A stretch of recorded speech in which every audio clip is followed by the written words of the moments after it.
Good morning, 7th class. My name is Mandeep Kaur, teacher of Guru Hargobind Public High School, Fatehgarh. This is part 3 video for your second chapter of civics. So continue with the topic election commissioner. हाँ जी, chapter ਦੇ ਵਿੱਚ ਆਪਾਂ elections ਦੇ ਬਾਰੇ ਪੜ੍ਹ ਰਹੇ ਹਾਂ ਬੇਟਾ, ਕਿ VOTING ਸਿਸਟਮ ਕੀ ਹੁੰਦਾ, ਕਿੱਦਾਂ ਕੰਟੀਨਿਊ ਹੁੰਦਾ, ਕਿਹੜੀ ਬਡੀਜ਼ ਇਹਨੂੰ ਕੀ ਕਰਦੀਆਂ ਨੇਗੀਆਂ, ਕੰਟੀਨਿਊ ਕਰਵਾਉਂਦੀਆਂ ਨੇਗੀਆਂ, ਕੌਣ ਇਹਦੇ ਵਿੱਚ ਪਾਰਟਿਸਿਪੇਟ ਕਰਦਾ। ਸੋ ਇਲੈਕਸ਼ਨ ਕਮਿਸ਼ਨਰ ਕੀ ਹੁੰਦਾ, ਕਹਿੰਦੇ for elections to be free and fair they have to be administered by a neutral fair and professional body। ਕਹਿੰਦੇ ਜਿਹੜੇ ਇਲੈਕਸ਼ਨਸ ਨੇ ਤਾਂ ਕਿ ਉਹ ਫ੍ਰੀ ਆਫ ਕਾਸਟ ਹੋ ਸਕਣ ਅਤੇ ਸਹੀ ਤਰੀਕੇ ਨਾਲ ਹੋ ਸਕਣ। ਇਹਦੇ ਲਈ ਮਤਲਬ ਇਹਨਾਂ ਨੂੰ ਇੱਕ ਬੋਡੀ ਹੈ ਜਿਹੜੀ ਉਹ ਕੀ ਕਰਦੀ ਹੈ, ਐਡਮਿਨਿਸਟ੍ਰੇਟ ਕਰਦੀ ਆ, ਬੋਡੀ ਚਲਾਉਂਦੀ ਆ, ਜਿਵੇਂ ਕਿ ਜਿਹੜੀ ਕੀ ਹੁੰਦੀ ਹੈ ਨਿਊਟਰਲ ਨੇਚਰ ਦੀ। ਨਿਊਟਰਲ ਨੇਚਰ ਕਿੱਦਾਂ, ਮਤਲਬ ਇਲੈਕਸ਼ਨਸ ਦੇ ਵਿੱਚ ਜਿੰਨੇ ਵੀ ਕੈਂਡੀਡੇਟ ਪਾਰਟਿਸਿਪੇਟ ਕਰ ਰਹੇ, ਜਿੰਨੀਆਂ ਵੀ ਪਾਰਟੀਜ਼ ਨੇਗੀਆਂ ਜਿਹੜੀਆਂ ਉਹ ਇਲੈਕਸ਼ਨ ਦੇ ਵਿੱਚ ਪਾਰਟਿਸਿਪੇਟ ਕਰ ਰਹੀਆਂ ਨੇਗੀਆਂ, ਠੀਕ ਹੈ ਜੀ, ਤਾਂ ਹਰ ਇੱਕ ਨੂੰ ਸਮਾਨ ਸਮਝਦਾ, ਮਤਲਬ ਇਹ ਨਹੀਂ ਕਿ ਕਿਸੇ ਦਾ ਫੇਵਰ ਕਰੇਗਾ। ਨਿਊਟਰਲ ਨੇਚਰ ਹੋ ਗਿਆ, ਫੇਅਰ ਹੋ ਗਿਆ, ਬਿਲਕੁਲ ਸਹੀ ਤਰੀਕੇ ਨਾਲ ਕਿ ਕੋਈ ਗਲਤ ਨਹੀਂ ਹੋਊਗਾ ਕਿਸੇ ਨਾਲ, ਠੀਕ ਹੈ ਜੀ। ਪ੍ਰੋਫੈਸ਼ਨਲ ਬੋਡੀ ਹੁੰਦੀ ਹੈ, ਪ੍ਰੋਫੈਸ਼ਨਲ ਬੋਡੀ ਮਤਲਬ ਉਹਨੂੰ ਇਸ ਚੀਜ਼ ਦੀ ਨੌਲੇਜ ਹੁੰਦੀ ਆ, ਉਹਨੇ ਇਹ ਕਰਵਾਇਆ ਹੁੰਦਾ ਪਹਿਲਾਂ। That rate all political parties and candidate equally, ਜਿਹੜੀ ਕੀ ਕਰਦੀਆਂ, ਜਿੰਨੇ ਵੀ ਪੋਲੀਟੀਕਲ ਪਾਰਟੀਜ਼ ਨੇ, ਰਾਜਨੀਤਿਕ ਜਿੰਨੀਆਂ ਵੀ ਪਾਰਟੀਆਂ ਨੇ, ਰਾਜਨੀਤਿਕ ਸਮੂਹ ਨੇ ਜਾਂ ਜਿੰਨੇ ਵੀ ਉਮੀਦਵਾਰ ਨੇ, ਸਾਰਿਆਂ ਨੂੰ ਇੱਕ ਸਮਾਨ ਸਮਝਦੀਆਂ।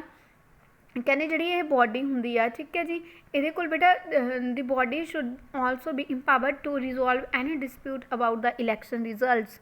ਕਹਿੰਦੇ ਜਿਹੜੀ ਇਹ ਬੋਡੀ ਹੁੰਦੀ ਆ, ਇਹ ਜਿਹੜਾ ਸੰਗਠਨ ਹੁੰਦਾ, ਇਹਦੇ ਕੋਲ ਇੰਨੀ ਮਤਲਬ ਕੀ ਹੁੰਦੀ ਹੈ ਸ਼ਕਤੀ, ਇੰਨੀ ਕੁ ਪਾਵਰ ਹੁੰਦੀ ਆ ਇਹਦੇ ਕੋਲ ਕਿ ਇਹ ਕੀ ਕਰ ਸਕੇ। ਕਹਿੰਦੇ ਅਗਰ ਮੰਨ ਲਓ ਕਿਤੇ ਲੜਾਈ ਝਗੜਾ ਹੋ ਜਾਂਦਾ ਹੈ, ਮਤਲਬ ਇਲੈਕਸ਼ਨਸ ਦੇ ਵਿੱਚ ਰਿਜ਼ਲਟ ਦੇ ਟਾਈਮ 'ਤੇ ਜਾਂ ਫਿਰ ਪੈਸੇ ਕੋਈ ਲੜਾਈ ਝਗੜਾ ਹੁੰਦਾ, ਤਾਂ ਇਹਦੇ ਕੋਲ ਇੰਨੀ ਪਾਵਰ ਹੁੰਦੀ ਹੈ ਕਿ ਇਹਨੂੰ ਕੀ ਕਰ ਸਕੇ, ਰਿਜ਼ੋਲਵ ਕਰ ਸਕਦੀ ਹੈ, ਇਸ ਝਗੜੇ ਨੂੰ ਕੀ ਕਰ ਸਕਦੀ ਹੈ, ਇਹਨੂੰ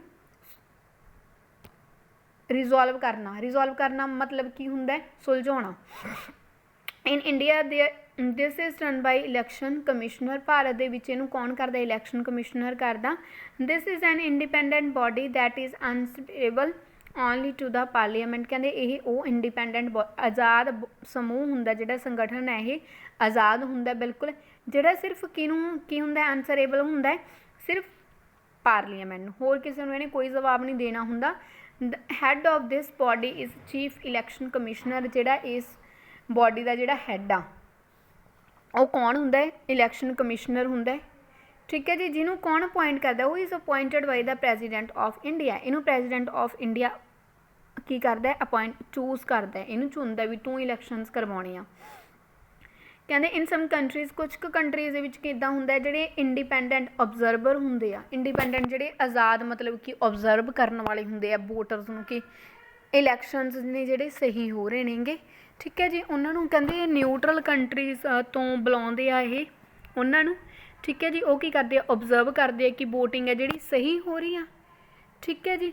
and the counting of votes to ensure that the process is free from corruption. ਅਤੇ ਜਿਹੜੀ ਕਾਊਂਟਿੰਗ ਆ ਇਸ ਵੇ ਨਾਲ ਹੁੰਦੀ ਆ, ਮਤਲਬ ਉੱਥੇ ਕੋਈ ਕੀ ਆ ਰਿਸ਼ਵਤਖੋਰੀ ਨਹੀਂ ਹੁੰਦੀ, ਕੋਈ ਮਤਲਬ ਇੱਦਾਂ ਨਹੀਂ ਹੁੰਦਾ ਕਿ ਵੋਟਾਂ ਇੱਧਰ ਉੱਧਰ ਹੋ ਜਾਣਗੀਆਂ, ਕੋਈ ਫਰੋਡ ਨਹੀਂ ਹੁੰਦਾ, ਬਿਲਕੁਲ ਸਹੀ ਤਰੀਕੇ ਦੇ ਨਾਲ ਜਿਹੜੀ ਹੁੰਦੀ ਆ ਕਾਊਂਟਿੰਗ ਉਹ ਹੁੰਦੀ ਆ।